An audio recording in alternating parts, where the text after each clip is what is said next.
and welcome back to Show Up, Stand Out, Online Visibility Series for Entrepreneurs, where we show you everything you need to do, have, and know to grow a profitable and unignorable personal brand. Today, I have a very special guest, and I just shared this with my guest, Jen Scallier, who was the very first person that I came across on Google looking for how to become visible online 3 years ago. And this is so awesome for me to welcome Jen to the show. Welcome to the show, Jen. Hi. And also to share Jen's story and to talk about what it takes to go from nothing to a 7-figure visibility and mindset strategist. And that is inspiring and amazing. So, Jen, let's start with that personal story of yours, which is so amazing. And the fact actually that you are a visibility strategist and you also claim to be an introvert. There's so many people say, oh, I'm an introvert, this is not for me. And yet you are an introvert and you went from rock bottom to 7-figure business within 3 years. Like, what was the biggest mindset shift that turned the tables? I love this. Yeah. And I love to just let people know that, because I think you being an introvert, sometimes we use that as a crutch to why we can't do certain things or why we don't put ourselves out there. And I was definitely doing that in my first year of business. I mean, I was completely still hiding, completely invisible. And really, like, I never asked people to work with me. I didn't even have a work with me page on my website. Like, that's how much I was hiding. And, for me, it was, number one, that like, this is actually a superpower, like being an introvert and having this like quiet power and people just like being attracted to the energy was like really, really cool for me, and to stop using it as a crutch. And the other part was really about that it was all ego. It was all ego stuff that was keeping me from making the changes that I wanted to make, from really impacting people. So I had to let the ego go and know that this was not about me. It was about the people that I wanted to impact in the world. So those were kind of like the two things that really turned that switch for me, from being like completely invisible, not making any money, to really making a huge impact. And when you're saying ego, let's just clarify, what are the definitions of when somebody knows, like, some people don't realize that the ego is in the way. They just don't call it. So it would be great to just give examples. Yeah. So for me, it's, and what I see a lot of people come to me with is like fears that we have around what other people are going to think about us. Right. Versus, really locking into your mission and your vision for, the bigger thing that you want in the world. It's like, oh, what are people going to think about me? What if I look stupid?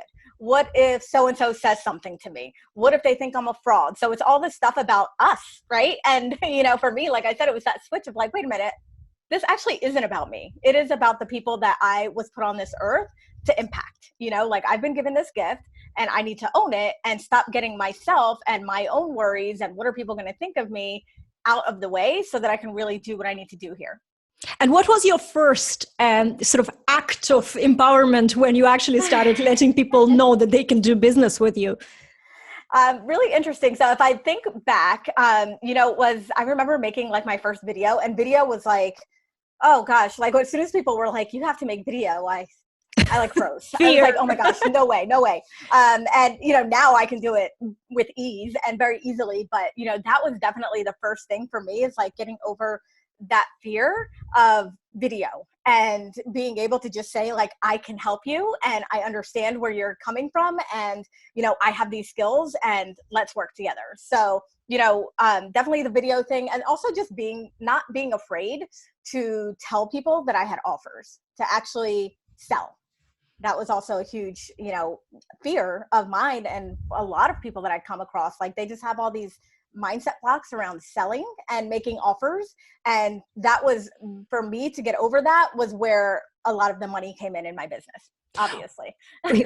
Was it, this is an interesting question. Was it easy for you, considering that you didn't have any business in the first year? And I actually spent 5 years without promoting myself, and everybody came to me through word of mouth. So I really remember how I was so terrified to even pitch to someone. I was like, pitch it, and I have anxiety straight away.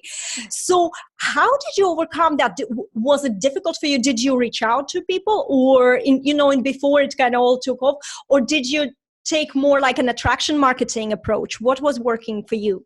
Yeah, definitely. It was more of an attraction marketing. So I, my personality type, like I'm not the type of person that will just go reach out to someone. Just like I wouldn't walk into a room or a party and like go around the table like, hey, I'm Jen, like, I mean, that's the introvert in me. So for me, that was just off the table for me to just like kind of cold reach out to people and try to get them to work with me. So I did a lot of the attraction marketing where I started to talk about my story.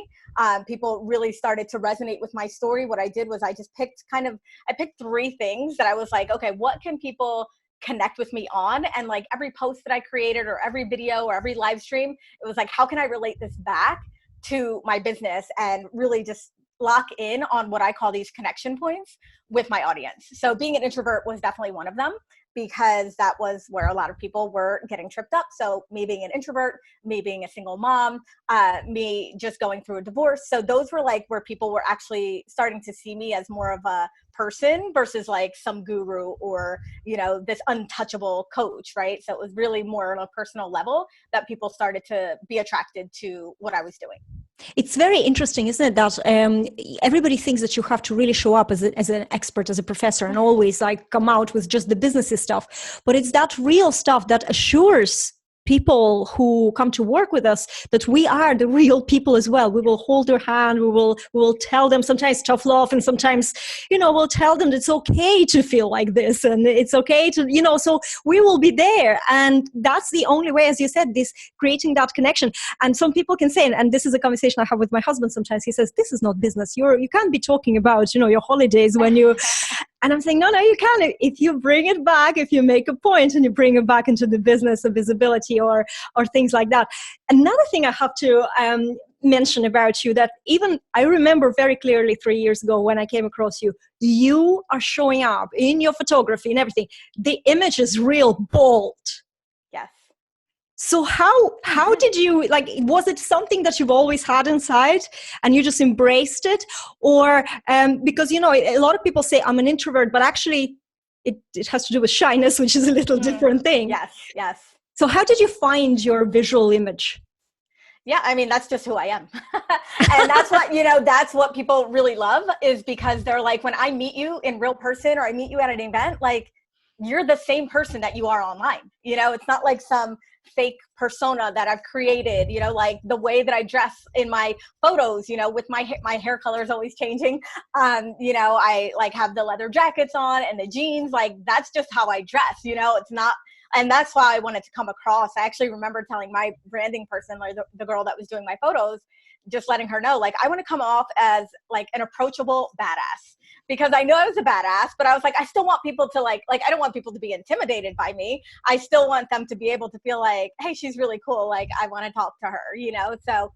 And I think that's where your videos come to play because your image is very bold and it's a strong woman, and it's fine. But on the videos, you can really feel the warmth and the personality and you smile and everything.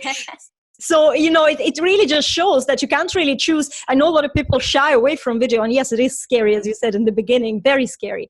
But yet that's where, as I said, the true personality. And maybe your imagery is very strong and maybe coldish. Like I know my imagery is a bit cold sometimes. But it's like, watch me on the video. And then and what you see is what you get. So I'll ask you now let's talk about visibility. Somebody starting, they're maybe like yourself, sitting behind the laptop or computer and they're afraid to put themselves out there. What are the best ways for you, in your opinion? What are the best things for them to focus from the start to sort of fast track that building that visibility for themselves? Yeah, I mean, I think, it definitely has to do with action, but for me to just say, just do it it's not helpful. So what I do with my clients, and this is actually what happened for me, is to find a small group of people, your peers, other entrepreneurs, and kind of create some sort of like a little mastermind, I guess you could say, or a little group where like you can practice. So what happened with me is I ended up working with a coach, hired a coach, and she put all of her one-on-one clients in this Facebook group. And so there wasn't a whole lot of us, there was maybe like 10 of us, but we were all in there and we were all pretty much beginning and still getting our footing and trying to be visible. And what we did in there was encourage each other. So we would actually go live in there we would make our post in there and say, hey, what do you think about this? So, being able to do it like baby steps or on a small scale first as you build up the confidence before you're like really like doing a video for a Facebook ad or something like that. So I felt like having the support from other people who were on a similar path just really helped me with my confidence and really helped me go out there, because when I was maybe doubting myself or fearing like this isn't good or people aren't going to like it, I would get really, good feedback from them, which gave me the courage to go out there and, okay, now I can put it on my Facebook profile. And you're kind of all at the same, you're in the same state of determination when you were in those kind of groups. And I noticed myself as well, every time you go into the next spiral in your business, in your life, if you surround yourself with people who are at the same, at the same level of determination in a way, and passion and inspiration, it just elevates you, and you definitely don't feel alone. So that's a great advice. Surround yourself, like they say, everybody's reading these things everywhere. Surround yourself with like-minded people, but it's truly works because there is this energy, and I think the energy really uplifts us. Okay, so let's say we've mastered some of the basics and we're doing the video and everything. What is the next thing that we need to focus on? Definitely like your audience. So this is, for me, it's like, I think people are using like their personal Facebook profiles, but you're mostly talking to people who don't care about your business, like they didn't become your friend to like buy from you. So I always say like, start to cultivate an audience. And this is really good too, because obviously you're going to start small. But my two favorite ways to do that, where it's going to be actual people who are like, okay, I like you, I connect with you, I want to hear from you, I want more from you, is either a Facebook group or an email list. Because those are actual people who want to hear from you, and those are going to be your potential buyers. That's so true. Well, by the way, like people who follow me, they know I've started to build everything on my personal profile, but not with my friends. You do have to. And what you said is very important. Facebook group is great because you can interact with people and, you can create conversations. Not really, you need to have a page, but the email list is where you get direct communication with them as well. And just in case the Facebook just shuts down, you can't really put all your eggs in one basket. But I think that where there's a will, there's a way. I know that you have a massive group. Mm-hmm. What's happening inside your group? Yeah. So we're actually doing a cleanup in the group right now because, with the Facebook algorithm, it's crazy. So the group is about 13,000 people. And I mean, that has been cultivated over many, many years. It did not happen overnight.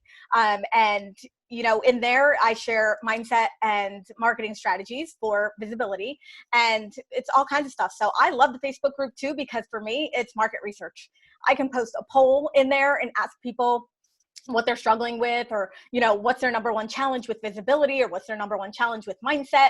I ask a lot in there, like, where are you at in your business? So I really get a gauge of like who's in there, what they need. I do live streams in there. I host challenges in there. So there's a lot of really cool stuff happening in there, but also for me, it's like, it's a breeding ground for me to be able to really understand what do my people want, right? And kind of validate some of the things in my business before I put them out there on a bigger scale. So there's lots of different ways to be able to use that Facebook group for your benefit.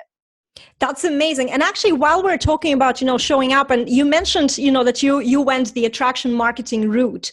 So maybe this is an interesting thing. So our attraction marketing, with producing content, and how, in your experience and the best maybe tips you can get, how do you convert, how do you monetize this? Because a lot of people are showing up, they're putting the content out there, but then the conversion is very sort of weak. Yeah. Well, I think you definitely have to have a strategy around it. So I think that is definitely a big mistake. People are, they're putting out the content, but there's no real path to get them to do what you want to do. So you definitely want to have a strategy around it. Like, okay, if I, really understanding like what your main thing is, and how, like, if I create this opt-in or if I create this challenge, like, how does that actually lead to a program or an offer or a course or working with me one-on-one? So having to be really, really strategic around the content. And another thing is like, don't just put out the content without a call to action. That's a huge mistake, right? It's like really great content. What's the next step? Tell me the next step. I feel like sometimes, a lot of times actually, we have to be very explicit with what we want people to do. We can't just assume that people are going to say, oh, she's really great, I like this post, I'm going to private message her, or I'm going to go on her website. Yes, some people will do that, but I find that a lot of times we have to be really explicit. Send me a private message if you want to find out how to work together. Click on this link, join my Facebook group. So you don't have to have a CTA on every single post, especially if you are using your Facebook personal profile, because that would get annoying. But definitely if somebody's scrolling and they're looking through, like, you want to have a path for them to take. And it's great that you mentioned this, that you can't assume that they will take action, because the attention span when we're looking at the screens, we're just so much distraction, and on the mobile device, all the notifications. So we do have to say it. And even on the personal profile, where there's a will, there's ways to, but to be explicit and to say it and to spill it out. I think that this is where I see a lot of people holding back and saying, well, I'm just going to show up, shine my light, and hope for the best. This is the only time when I laugh at the word hope.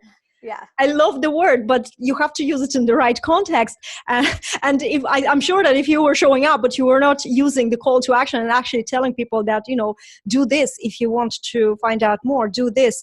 And let's talk about consistency, because that's another, I think, end of things where people do it. They do it once or twice, and then they say, well, that didn't work for me.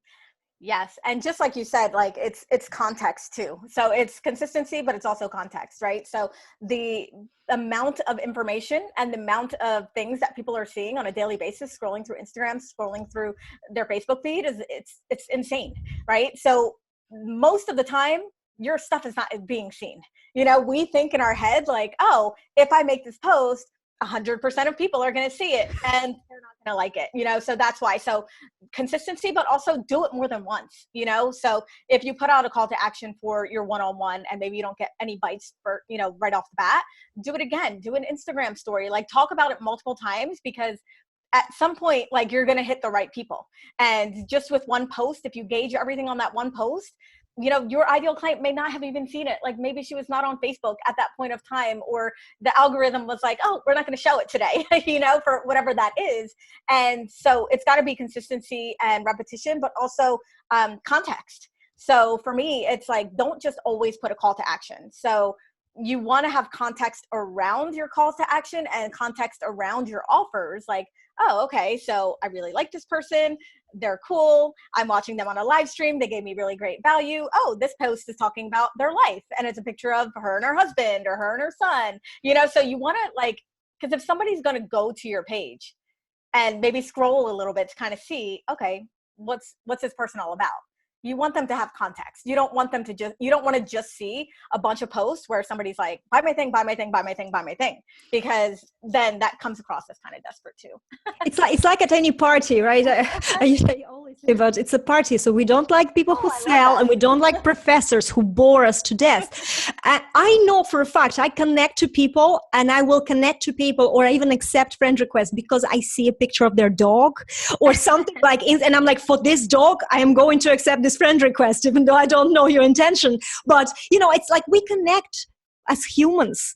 Yeah. And I think it's so important, especially when you're using social media, to, as you said, and we kind of going back to where you were describing how you started doing your live streams, and you had these connection points, like being a mom or being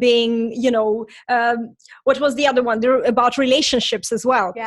Yeah. So again, just to kind of have a summary of what we were saying, if you feel like you're an introvert or shy, this is not an excuse not to be visible. There's Jen, who is, walking proof of you can really build a huge business and be very, very successful. All you need to do is start showing up. If reaching out directly and, is not your thing, that's still okay, because you can absolutely make it. Before I let you go, I want to ask you one more thing, just for you and how it works for you and your strategies.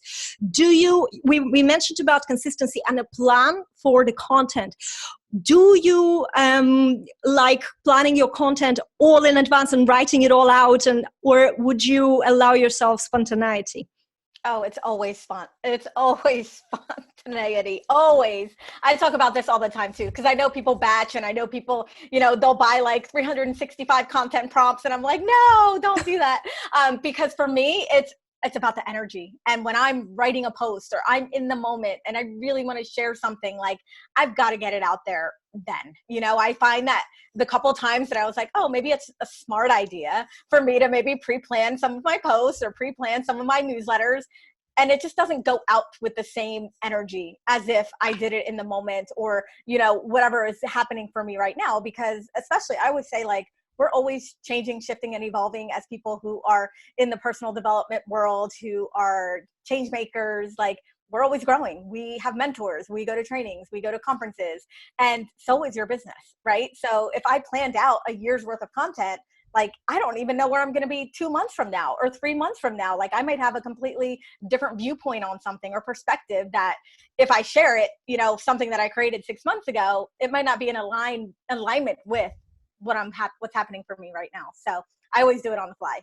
I am so glad that you said that, because there's just too much discourse, too many strategies that say you have to plan, but not everybody is made to plan things ahead. I am exactly like you. I don't know what's going to happen in 2 months. I know my launches. I know generally what's happening, but I also noticed that when you are producing the content with that joy and energy and the flow, there is an amazing comeback. And it's not even something that you can put in numbers and some sort of stats. Yeah. It's just this energy thing, and it converts big time. But you try and do it in advance and write it, it's dry, and people just scroll by. Exactly. So I'm so happy that you joined. You shared so much, and I just feel so aligned with a lot of things that you said, and it's brilliant. Jen, how can people find you or join your group, as we mentioned your group? Yes. So probably the two places that I'm kind of hanging out right now is my Facebook group, like I just mentioned, jenscalia.com/tribe. And it'll take you right to the Facebook group. And then also I'm kind of hanging out on Instagram, like doing some Facebook or Instagram stories. So that's at Meant for Millions. So you can find me over there as well. Perfect. Thank you so much for being my guest today. Absolutely enjoyed interviewing you today. And guys, I will see you on another episode of Show Up, Stand Out. See you later. Bye.